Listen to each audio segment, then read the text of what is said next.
Cool. Well, thanks for coming, first of all.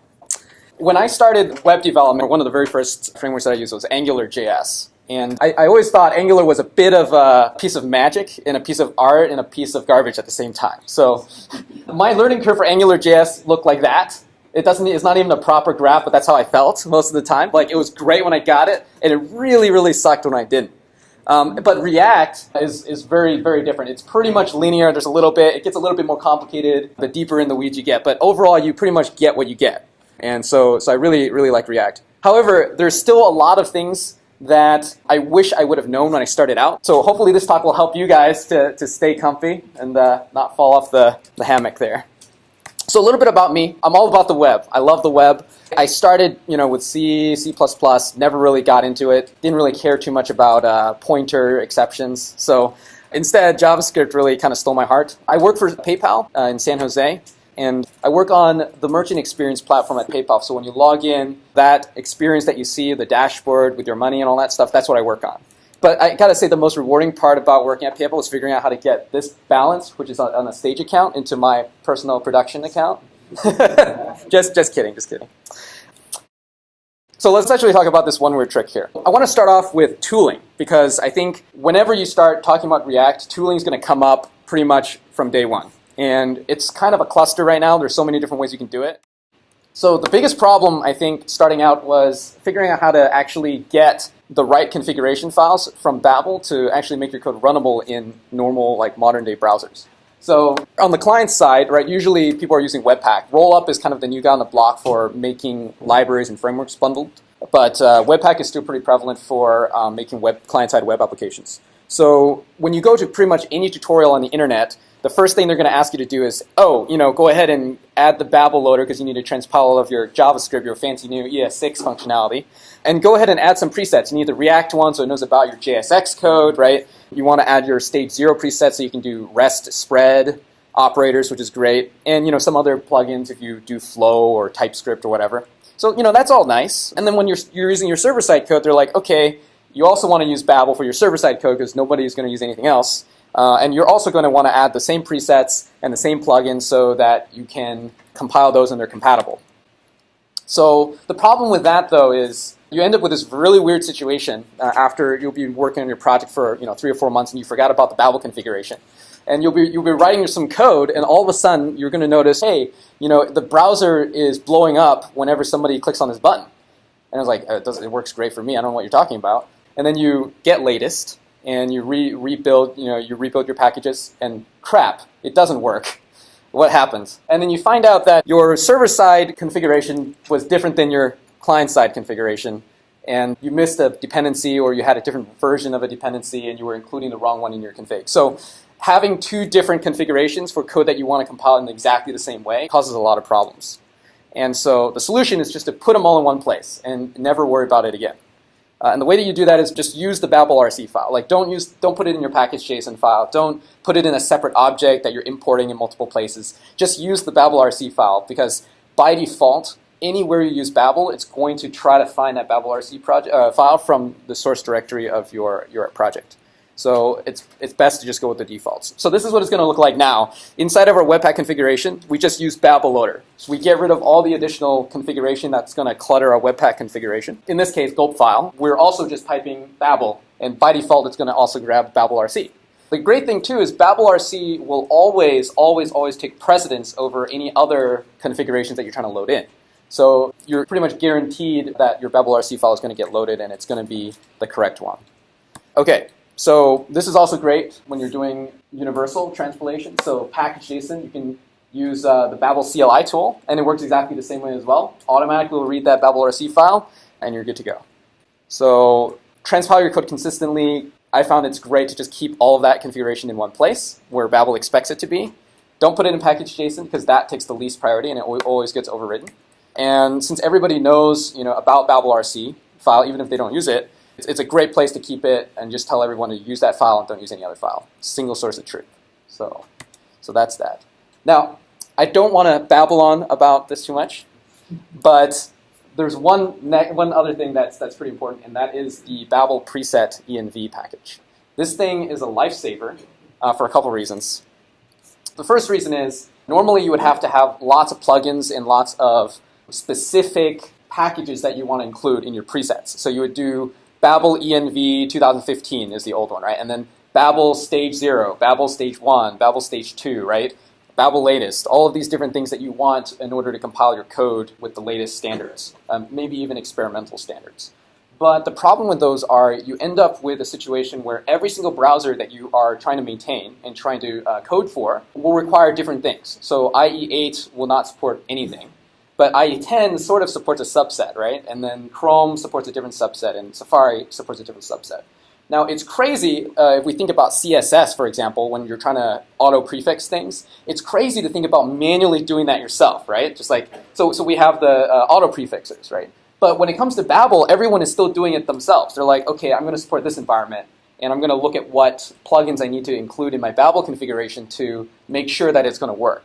Well, guess what? Like, somebody's already done that, and it's called the env preset. And what it does is it basically is auto-prefixing for your Babel code. So it'll automatically reach in and determine what version of node you're using if you specify node current. And you can specify with some queries what browsers you want to support as well. So here we're just saying, let's take the last 4 versions of every browser that exists, and we're going to support those 4 versions. And we're going to screw everything that's IE8 and below, because we don't care. So when you do this, it'll figure out exactly which language type transpiler options it needs to pick to guarantee that your code will run on those systems and in those environments. So it's absolutely freaking amazing, and I highly encourage everyone to use it. All right. So the next thing is project structure. So when I started my project with React for the very first time, I was like, you know what? I'm going to make the best organized code base anyone has ever seen. And I'm going to make this the most amazing thing ever. So I had not built the project yet. There's nothing built. I'm like, okay, so I'm going to do this, I'm going to do this, I'm going to put everything in folders. Terrible idea. Because the problem with that is, since I hadn't written any code yet, no patterns had emerged for me to figure out how I should actually be reusing my components and my logic. So this is how I felt. It was basically like just looking at this vast expanse, you know, all the things that are happening, no idea how to really organize that stuff. So I found out the best way to do it initially was to just organize it by type. Just stick with what basically everyone does in the tutorials at first. Just start by type, because you know if you're building a React application, you're going to have your components, right? You're going to have some logic, you're going to have some state, you're going to have some view routes and stuff like that, right? It's very, very basic stuff. So instead of thinking about, 2 years down the road, just think about right now. So this is what's going to happen. This is an example of a React and Redux application. So we have some actions, reducers, components, containers, and utilities with just, the files are being placed by type. What do they do? Are they components? Yes, put them in the components folder. Are they utilities? Put them in the utilities folder. So pretty simple. But of course, that's not going to scale very well. But as the patterns started merging, I found it was really great to organize it by domain. And so this is how the structure might look like when it's organized by domain. So instead of having all the components grouped together and all of the actions grouped together, instead it's like, what is the domain of responsibility that I'm trying to conquer? So if it's Batman's tool belt, I want to be able to just say, oh, tool belt, everything that's in his tool belt is going to hang out over here, right? And the great thing about this kind of structure is that it scales to very interconnected and deeply nested dependencies. So not only do we have Batman, right, as a concern, but also his cowl is now like a separate thing. Maybe all of his heads-up display inside of his suit is another thing, right? So you can nest these and it makes sense. Batman and then his cowl, and then go ahead and grab the cowl component and render that to the page. Another cool thing about this is the more and more things you start sticking into that utilities folder in the bottom, the more and more the open source gods are telling you to turn that into a public NPM package, so everyone else can benefit from that as well. Another great thing about this structure is you can create an index.js file at the base of each folder that basically can act as an interface to the actual components that are inside, to the actual files that are inside. And this is really nice because then you don't have to worry about what's in the folder or how it's organized. You just need to worry about how it's being exported to you when you try to import it somewhere else. So this is an example of how that will look like. So inside of the Batman folder, it's grabbing the container and the actions and the reducers, but all we care about is what it's exporting. And the really great thing about this is we can say, by default, I'm going to export the view, because that's almost always what you want, and then I'm going to allow you to destructure and pull other pieces from that as well, like the reducers and the containers and stuff like that. So somewhere else in your code, you can go ahead and say, hey, I'm going to import Batman, and then I'm going to import the action creators from source/Batman. And it's really nice and simple, and it really holds up over time. I found that the point at which you should start reorganizing your code is when you start searching in your file system and you can't figure out where it's located. And when you get to that point, it's like, okay, we need to change this up. So yeah, when you find yourself hunting, it's time to split them up by domain instead. And then the index.js file, while not really required, is a really nice abstraction that can help you keep things consistent. Okay, the next thing, I promise this is the last build-related learning, is using aliases instead of relative imports for your files. So this is a problem, I think, because Batman is trying to import his grappling hook right now. And by the time he finds the grappling hook, he's already dead, right? Because, that's kind of ridiculous, but I see this all the time, right? Because you have to go up a directory, up a directory, up a directory. Sometimes you have to go down into another directory. It's ridiculous. You're pairing where your code lives with how you're trying to use it. And you have to remember exactly how the file system looks like. And whenever somebody refactors that, it's just a nightmare. So this is probably how Batman's feeling right now, because his grappling hook, he can't get it in time. So instead, let's use aliased imports. So an alias import will abstract away where utilities actually lives, so that we can let Babel in the background will actually turn it back into this, right? But we can just say utilities/grappling hook from anywhere in our code base. It doesn't matter what folder we're in. We can just use it, and Batman whips out his grappling hook in like no time at all. He's happy. Everyone's happy.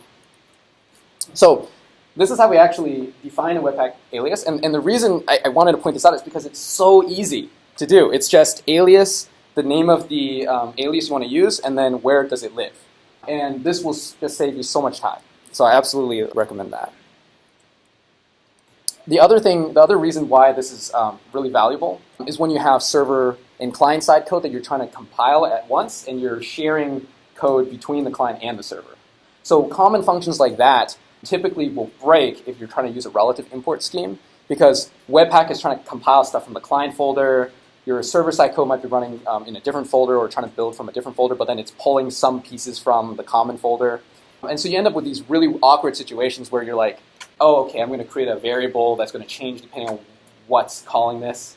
And it's just a nightmare. So instead, there are some packages that you can use. My favorite one is the Webpack alias package, which will read your Webpack resolver configurations. So things like your custom file extensions that you're using, and also your aliases. And it'll bring those over to Babel natively, so that when Babel's running through that for server-side code, for example, it will actually understand those aliases.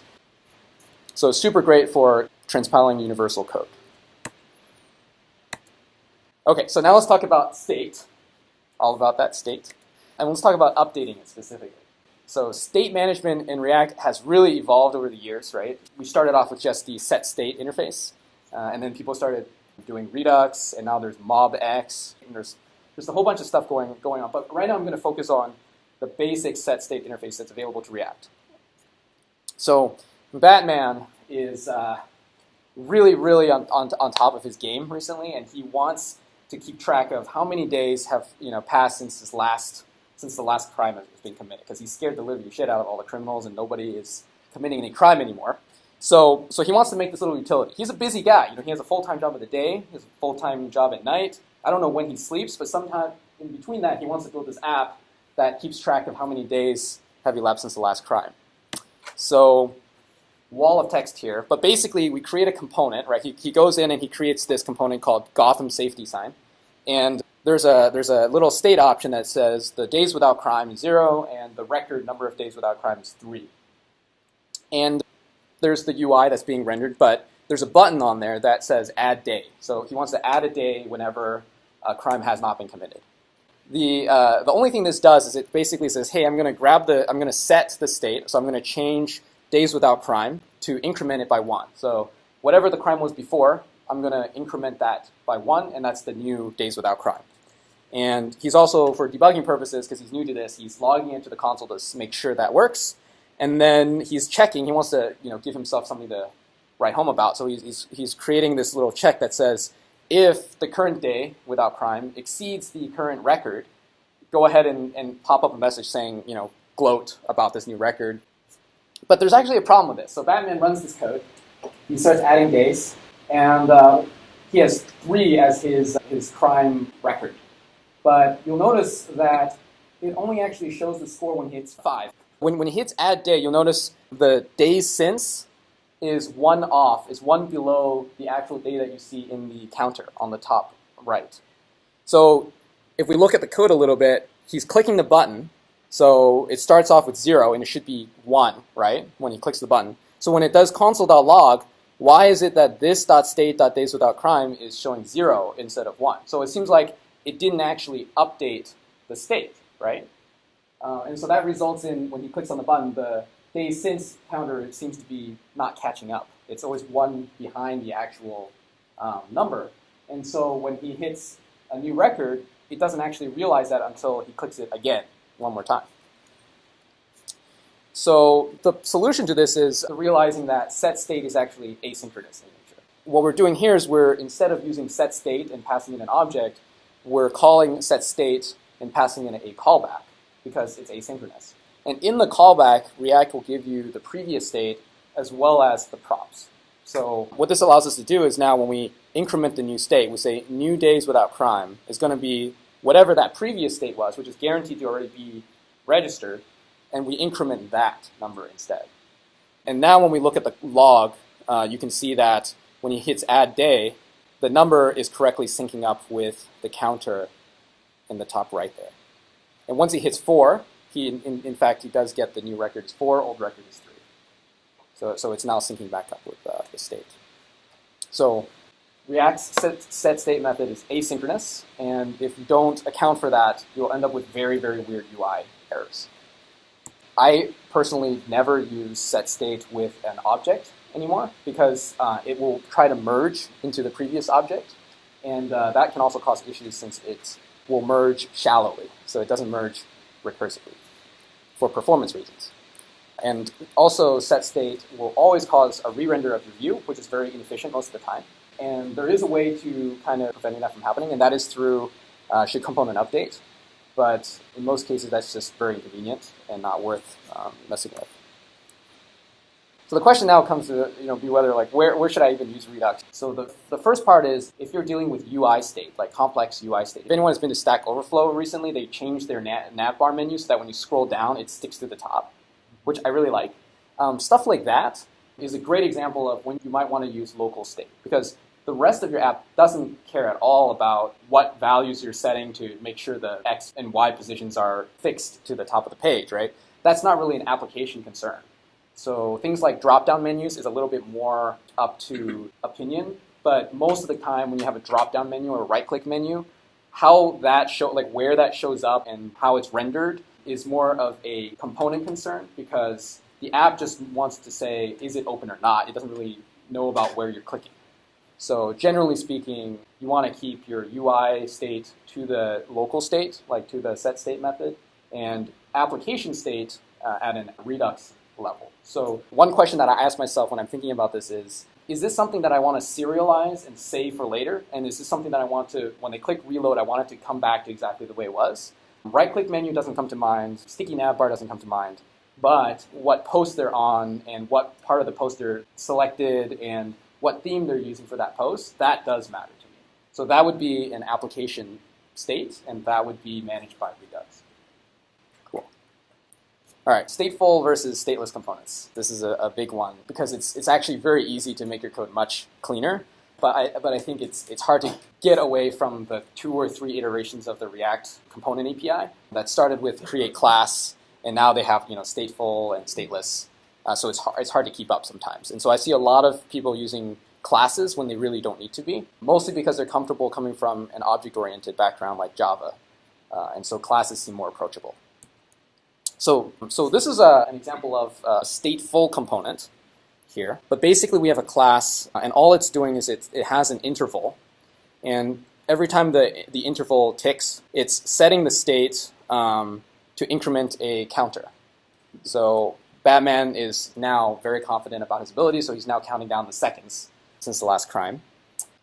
And the problem with this is when you click the close button, it closes the window, right? It closes the window where that component is being rendered. But even after it closes, you can see in the console, you can see that it's still logging every second even after he clicks the close button. So he clicks the close button, you can see the timestamp is still changing. So it's still rendering, it's still console logging 9, 9, 9, even though the component itself no longer exists, like he closed the component.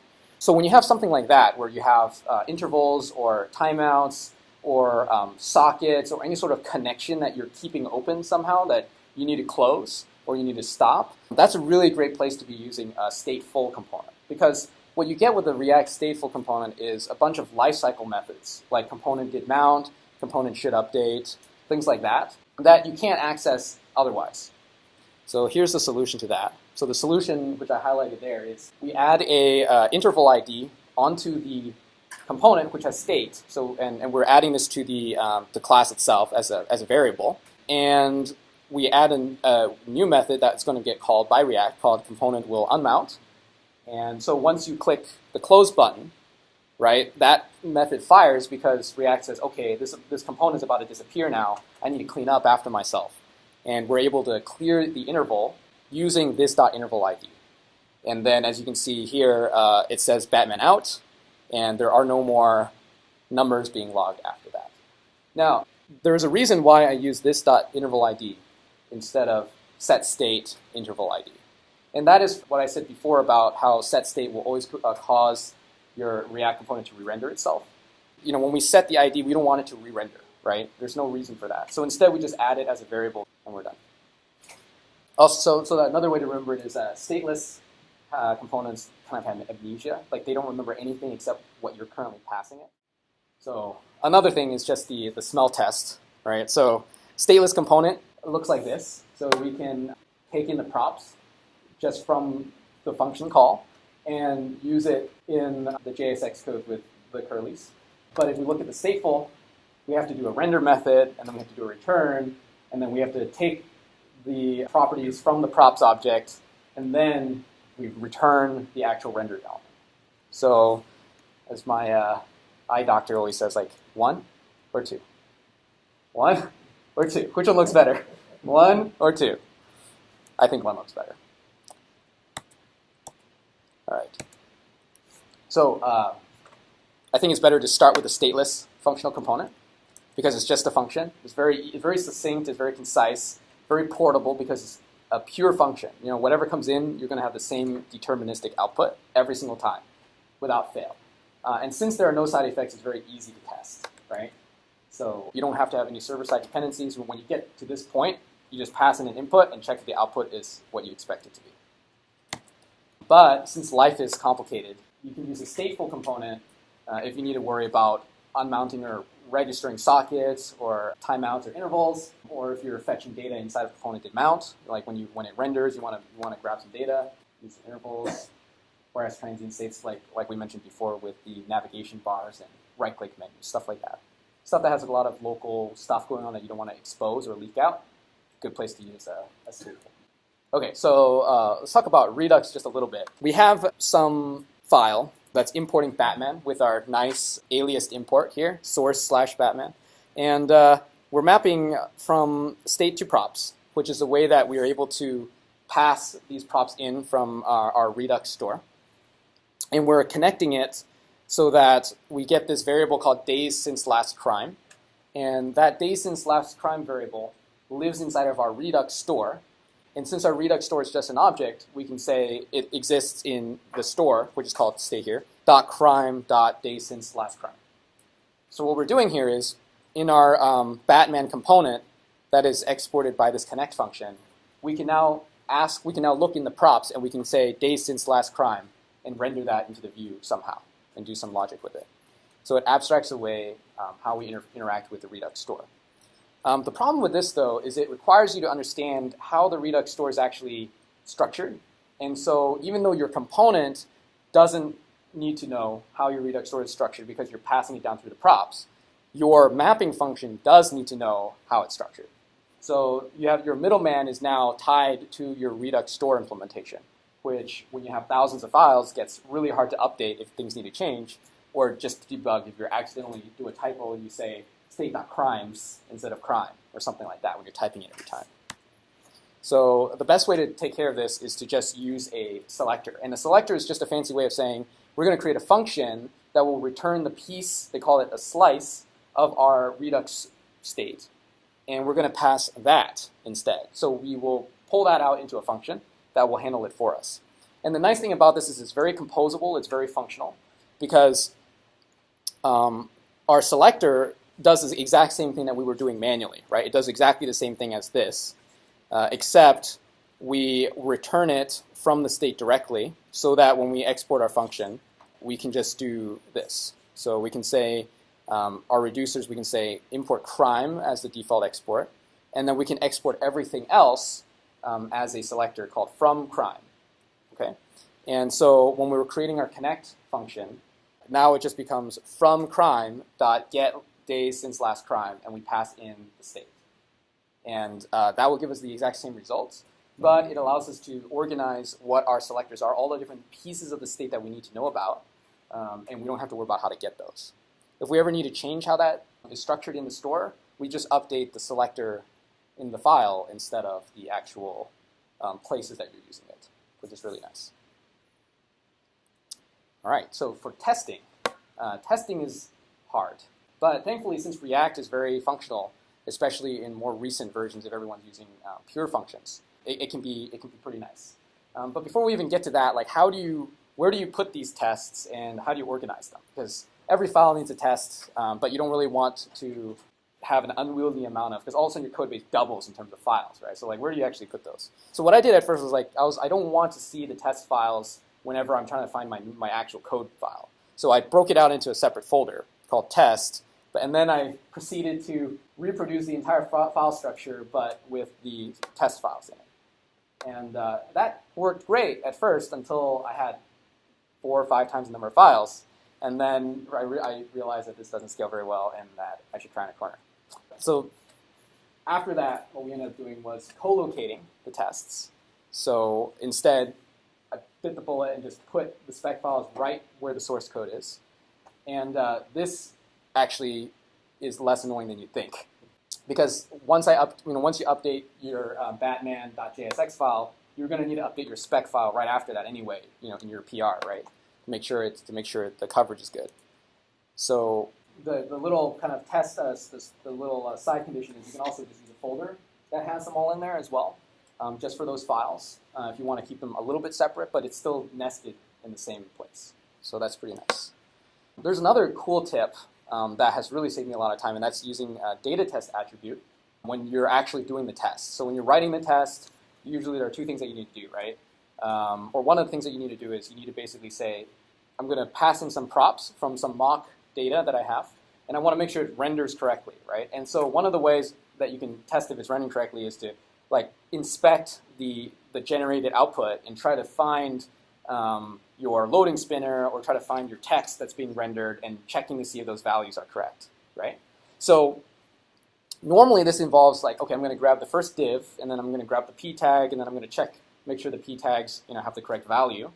But then what you're doing is you're now coupling your tests with the actual raw output of your React, which is ridiculous because that's going to change over time, almost certainly, and then you have to rewrite all of your tests. So one nice thing that you can do is instead you can put this data test attribute. It can be any attribute. It can be called anything, but I call it data test because it's you know what it means.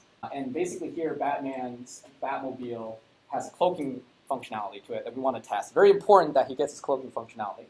So we add the data test called cloaked test. Nobody will see me coming. And then we add another data test attribute called uncloaked test. Good thing I'm bulletproof. So when we're writing our test, and the test is called, Batman should be feeling brave and invincible, we use a library. I like to use Enzyme to find from this generated output this data test attribute for cloak test, and we can confirm that that equals nobody will see me coming. And then we can do the opposite scenario where cloak is false, and then we should get good thing I'm bulletproof. So this way you can change that p tag to a div and have it nested with a span or something if you want to add an image or something like that. But as long as you have that target basically painted on the element, you can find it really easily and get the results that you need for your test. So that saved me an insane amount of time. Okay, some other useful info. Jest plus enzyme is the best combination ever. They're basically just a match made in heaven because Jest is so fast. Okay, so debugging. Couple slides on this one as well. For Redux, the dev tools are really just on point. There's really no alternative as far as I know. Like in the JavaScript community, there's always like at least 10 different options for everything you want to do. But I think I found this is one of the rare examples where everyone just like, just use this. There really isn't anything better. It's great because you can see your entire app lifecycle on the right-hand side, and you can configure how those look like. And since everything is just function and object output, you can tweak the values and you can go back in time, and it's really great. So yeah, if you haven't gotten the Redux dev tool, it's highly recommended. Also, Redux logger middleware is great. So usually in Redux, you can do watch on the state change.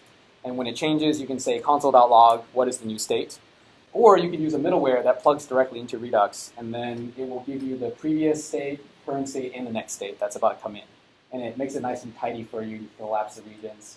This is definitely worth using if you use Redux. Okay, so what is this one weird trick? I've learned that really to build good and maintainable reactive Redux applications, you just got to start small. Don't overthink it too much. And just keep building, like very often. Like keep failing, keep trying until you make it. And by doing that, you'll find these patterns that emerge. And then the second thing is just don't fall for the clickbait. So yeah, thank you. So you said you do different things for your